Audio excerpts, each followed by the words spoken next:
Hai Roy, awak apa khabar? Hai Syariza, ya khabar baik. Roy, awak tahu tak apa itu suklarosa? Tak tahulah pula. Apa maksudnya?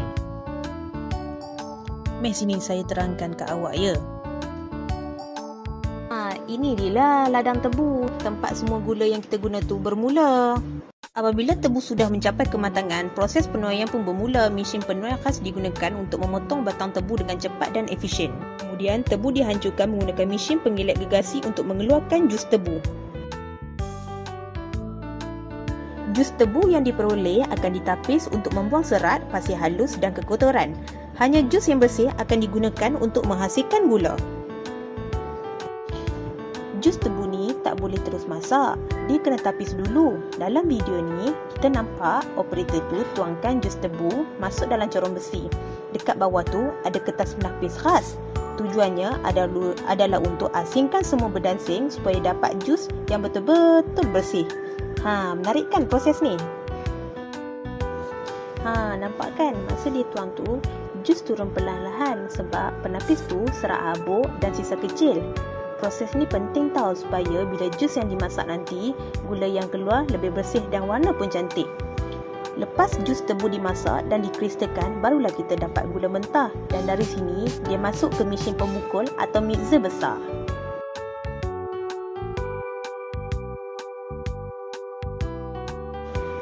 Inilah part yang paling puas tengok gula putih turun mencurah-curah dari atas masuk dalam mixer. Mesin ni pusing kuat untuk pecahkan kristal besar jadi halus dan sekata. Nampak macam salji jatuh kan? Tapi ni semua gula yang dah siap diproses dari tebu masa kat ladang tadi. Sekarang dah jadi produk akhir. Macam inilah proses pembuatan gula biasa. Suklarosa dihasilkan daripada gula biasa, tetapi struktur kimianya telah diubah melalui proses tertentu.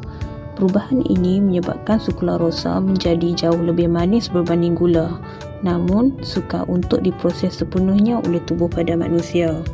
Berbeza dengan gula biasa yang boleh dibekalkan sebagai sumber tenaga, suklarosa tidak memberi tenaga kepada badan, walaupun ia kelihatan lebih selamat.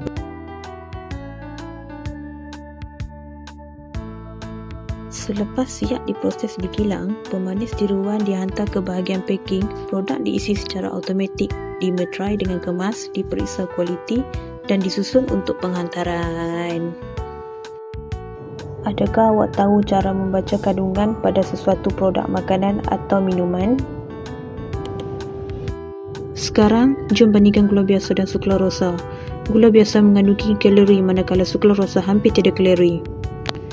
Dari segi kemanisan, suklarosa jauh lebih manis walaupun digunakan sedikit. Sebab itulah ramai memilih sebagai alternatif gula.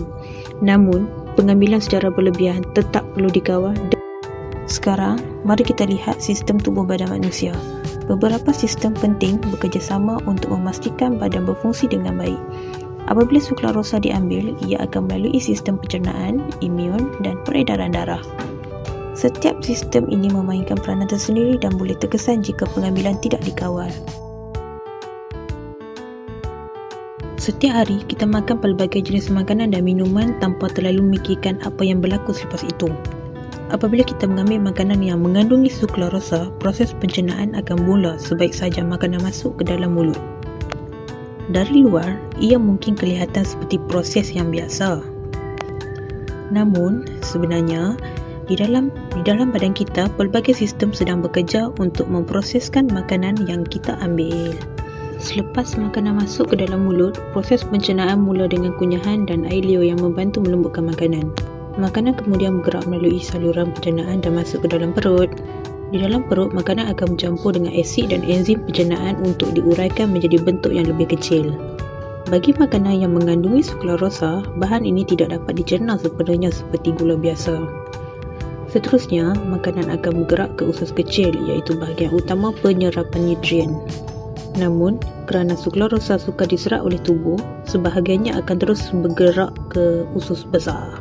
Di usus besar, kehadiran suklarosa boleh mempengaruhi keseimbangan bakteria baik dalam sistem pencernaan. Jika diambil secara berlebihan dan berterusan, keadaan ini berpotensi menyebabkan gangguan seperti ketidakselesaan perut, kembung atau masalah penghadaman. Proses ini bermula sebaik saja kita minum. Apabila air atau minuman yang mengandungi suklerosa masuk ke dalam mulut, tubuh badan mula bertindak untuk memprosesnya secara semula jadi. Pengambilan suklerosa juga boleh memberi kesan kepada sistem imun badan. Jika diambil secara berlebihan, ia berpotensi mengganggu fungsi pertahanan badan. Oleh itu, pengambilan pemanis tiruan perlu diambil secara sederhana. Pengambilan suklerosa berlebihan boleh menjejaskan keseimbangan sistem peredaran darah dan aliran darah. Oleh itu, pengambilan secara sederhana amat digalakkan. Dalam pemakanan harian kita, sebenarnya banyak makanan dan minuman yang mengandungi gula dan juga pemanis yang dibenarkan. Contohnya seperti minuman manis, buah-buahan dan pelbagai jenis makanan yang kita ambil setiap hari. Sebagai contoh, gula aisin. Namun begitu, pengambilan gula biasa dan pemanis tiruan termasuk pemanis sifar kalori tanpa nasihat daripada doktor atau pakar kesihatan boleh memberikan kesan sampingan terhadap tubuh badan manusia. Kesan ini boleh berlaku sama ada dalam jangka masa pendek maupun jangka masa panjang dalam kehidupan seharian. Dalam jangka masa pendek, pengambilan yang berlebihan boleh menyebabkan ketidakselesaan badan, perubahan tenaga dan gangguan sistem dalaman. Manakala dalam jangka masa panjang, pengambilan pemanis tiruan secara melampau berpotensi mengganggu sistem tubuh badan manusia. Antara kesan yang boleh berlaku termasuklah peningkatan risiko obesiti, masalah jantung serta gangguan kesihatan lain sekiranya tidak dikawal dengan baik.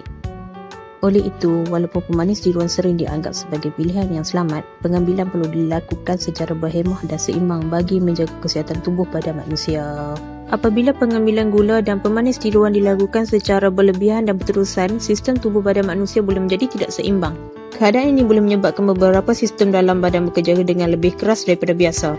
Antaranya termasuk sistem pencernaan yang terganggu, perubahan metabolisme serta tekanan kepada sistem peredaran darah dan sistem imun. Dalam jangka masa panjang, gangguan ini boleh menjejaskan fungsi normal tubuh badan dan memberikan kesan kepada kesihatan secara keseluruhan. Oleh itu, pengambilan gula dan pemanis tiruan secara berlebihan bukan sahaja memberi kesan luaran, malah turut memberi kesan dalaman terhadap tubuh badan kita. Dalam kehidupan seharian, ramai individu memilih makanan dan minuman yang mengandungi pemanis tiruan seperti suklerosa, terutamanya produk rendah kalori. Walaupun ia sering dianggap sebagai pilihan yang lebih sihat, pengambilan suklerosa boleh memberikan kesan segera kepada sistem pencernaan seperti cirit-birit ringan dan rasa kembung perut akibat tindak balas tubuh badan terhadap bahan pemanis tiruan. Selain itu, pengambilan suklerosa juga boleh mempengaruhi paras gula dalam darah serta selera makan seseorang. Keadaan ini boleh menyebabkan individu makan dengan lebih kerap tanpa disedari. Jika diambil secara berlebihan dalam jangka masa panjang, suklerosa berpotensi menyebabkan perubahan pada mikrobiom usus sekaligus menyumbang kepada peningkatan bacaan kolesterol dan risiko peningkatan berat badan. Oleh itu, pengambilan suklerosa perlulah dilakukan secara sederhana. Jadi, walaupun suklerosa ni nampak macam pilihan yang sihat sebab ianya bebas gula, ia tetap ada kesan kalau diambil secara berlebihan. Kuncinya mudah aja, ambil secara sederhana. Tubuh badan kita perlukan keseimbangan, bukan sekadar elak gula, tapi pastikan setiap sistem dalam badan dapat berfungsi dengan baik. Manis tu tak salah, tapi biarlah berpada-pada kan. Jadi, walaupun suklerosa ni nampak selamat dan bebas kalori, pengambilan secara sederhana tetap pilihan terbaik. Badan kita juga perlukan keseimbangan, bukan sekadar elak gula, tapi pastikan setiap sistem dalam tubuh badan oleh seseorang manusia dapat berfungsi dengan baik. Manis tu tak salah, tapi biarlah berpada-pada.